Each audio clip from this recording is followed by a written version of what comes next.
y'all, I'm Chelsea Snyder and this is Moving Baton Rouge.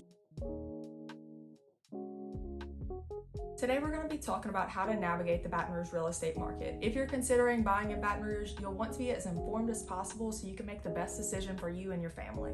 So current trends in the Baton Rouge real estate market. As of January 2024, median sales price for homes in the greater Baton Rouge area was just under $255,000. So go back 2 years to January 2022, the median sales price then was just under $240,000. So good news is that values are still holding up even though rates were on the rise during that time period. So I can only imagine what they're about to do now that we're seeing that rates are dropping. Moving away from the numbers and more to the fun part about moving to Baton Rouge, it's choosing the right neighborhood for you and your lifestyle. In future videos, I'll highlight individual neighborhoods and just assess them based on the schools, the community vibes, things like that.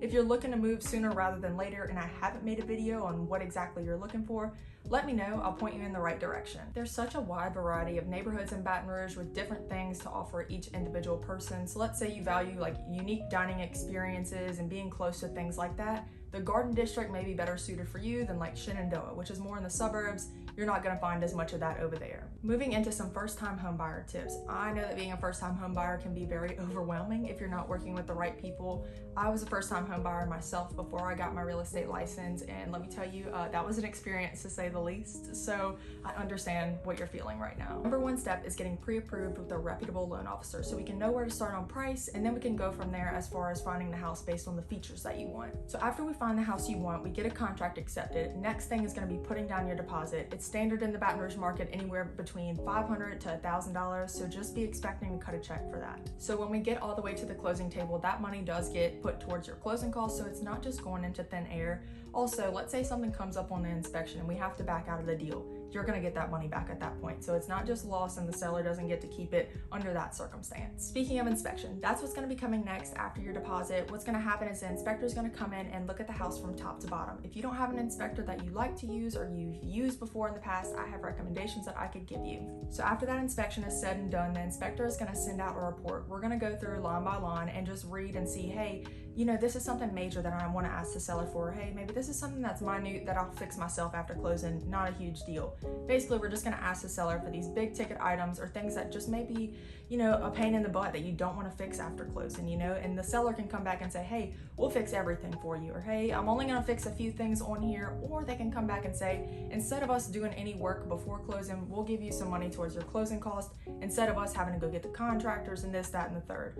Or the seller can come back and say, hey, no, we're not fixing any of this, good luck. So at that point we could say, well, you know, we can't buy it unless you fix something. Or you could go through with it just with them not fixing anything at all. So after that inspection period is done, then comes the appraisal. So basically the appraiser's just gonna go out there and say, hey, this house is worth what you're paying for it. Or they might come and say, hey, the house is actually worth more than what you're under contract for. That's great, instant equity like that. They may also come back and say, hey, you're under contract at $210,000, but the house is worth $200,000. So at that point, the bank is not gonna finance anything over that $200,000 amount. So if the seller says, hey, can you just meet us halfway at $205,000, that $5,000 difference, you're gonna have to come up with in cash.